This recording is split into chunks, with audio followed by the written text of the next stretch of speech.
Question number 13. My gynecologist said I have uterine prolapse 1 week ago. I asked her what stage, and she said stage 3. She also said that for me to continue to work out and to run, row, lift weights. She said it was more important for me to be healthy. Should I get a second opinion regarding this? She also said that I have overactive bladder syndrome and I have to pee many times at night, such as 5 to 10 times. So to talk about the first question about having prolapse. So stage 3 typically means where something of the vagina, whether that's the front wall, the back wall, or the top of the vagina where the cervix is, that falls out. It can be any combination or all of them that can be coming out. So that's typically stage 3 means it's coming out. It really matters on how much it bothers you. It's a really subjective thing, so it really matters in that specific area. Some people with a stage 3 are not bothered very much. Other people are very bothered by it.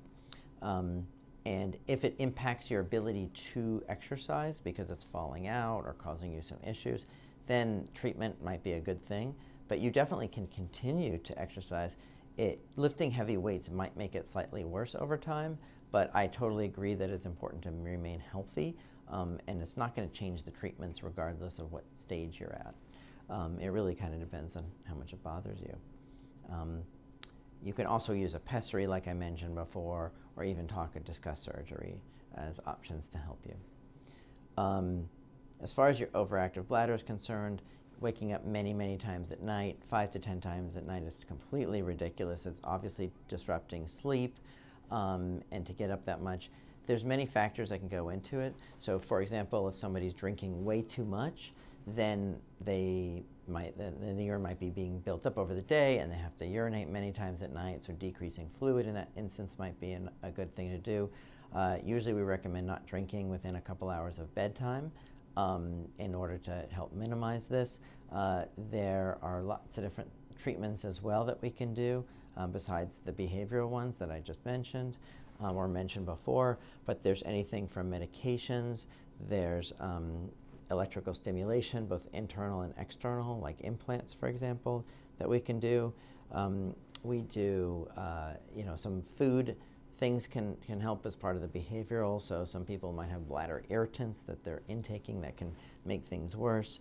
We do bladder Botox as well, where we inject Botox into the bladder. That can help people for 6 to 9 months at a time, and we can repeat that.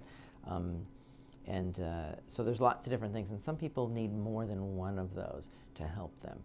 But it's definitely a long road for overactive bladder, and so it's important that you would go to see a urogynecologist as soon as possible to get on this road of recovery, because I can imagine waking up 5 to 10 times at night is disrupting your sleep, which disrupts your day.